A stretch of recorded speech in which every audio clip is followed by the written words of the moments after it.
The family of Sarah Everard say they are desperate for news. Sarah's not been seen since being spotted on CCTV. Across this area, every bus stop and lamppost bears Sarah's image. It's really hard for people to imagine that in London, in a highly built-up area with cameras and people, how a young woman could just go missing. What we knew is that she'd been on the phone to her boyfriend and was walking home after dinner. And the phone call had finished at 9:28. You can see someone's phone and its location from the network provider. The location was Cavendish Road, and she was on her natural route home. So it fitted with the account we were being given by her boyfriend. It became key tracking her on CCTV and her movements beyond that point. That footage of Sarah was walking along Cavendish Road. We could just about see that she had her phone to her ear. At that time, it's last being used. So we could put the phone in her hand, walking along that road. But it's a huge city. There's the Common, there's buses, trains, tubes. You know, there's so many places she could have gone. I was thinking, am I missing something here? Is there something we are not getting? I can just remember suddenly one of our detective sergeants came running over and said, "You need to come and have a look at this." The team were just crowded round the little screen looking at this bus CCTV where I first saw a white car parked on the pavement. Sarah stood next to it. Suddenly, it gave us a whole new line of inquiry. It appears she's probably got in a car. We finally had an answer as to where Sarah may have gone. You couldn't make out the registration, but what we did have is the list of all of the cars that had driven past at the time. We were able to find out that it was a hire car, being hired to a man called Wayne Cousins. That was the first piece of information.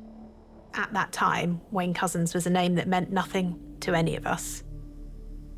So immediately we start researching the name, also the phone number and the address that had been given when he'd hired the car. One of my team told me quite quickly that there's a man called Wayne Cousins who's shown as a suspect for indecent exposure on a crime report 3 days before Sarah went missing. He lived miles away down in Deal in Kent. I went with the bulk of my team down there, whilst then still trying to plan for how we're going to get hold of him as quickly and as safely as we can so that we have the best opportunity of finding Sarah.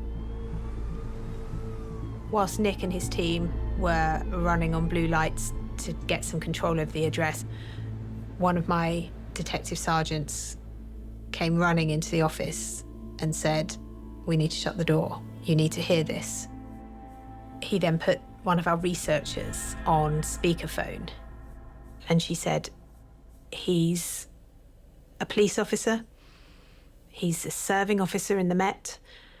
I knew that I had to tell my boss, and I can just remember the shock of having to just sit on the floor of the office and say to her, "You're not going to believe this, that he's a police officer." We knocked on the door. Actually, he opened it. I just put my foot straight into the door, showed him my warrant card, and he just went grey. Just all the colour just run out of his face. At the moment, you're under arrest, okay? Accusing of kidnapping at the time, okay? You didn't have to say anything, but no harm in your defence. You did not mention one question, something later on in court. Anything you do say may be given evidence. Do you know where Sarah is? No. Right. Now, we believe if you know something about where she is, tell us anything you can about where the mother time. Okay, well, I am in financial shit, and I've been lent on by, I don't know who they are. They're a group, a gang, whatever, and they told me, right, I need to go and pick up girls and give them to them. There's a couple of names. I was told a place to take her. That's it. That is all I know. You must know more about where she is or how I can find her. I'm sorry, I don't know. I know you know. And you I don't know. If they've taken her in a van, then they've taken her. I don't know. So after what felt like an eternity, but I think was about 45 minutes, Nick finally rang and said, "We've arrested him. She's not here, but he admits to having kidnapped her." We started to look at the suspect's phone to look at his movements on that night where Sarah went missing. He, or his phone, had been up in Clapham, had then gone straight back down to Dover. He'd been to and from a wooded area in Kent. We were able to establish that his family owned a plot of land within the woods, which then suddenly made sense as to why he would have been going to that wooded area.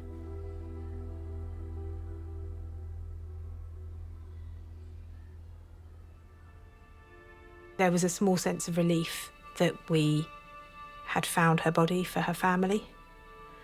It then moves the investigation onto a stage where what we need for them is to get answers and, of course, to get justice.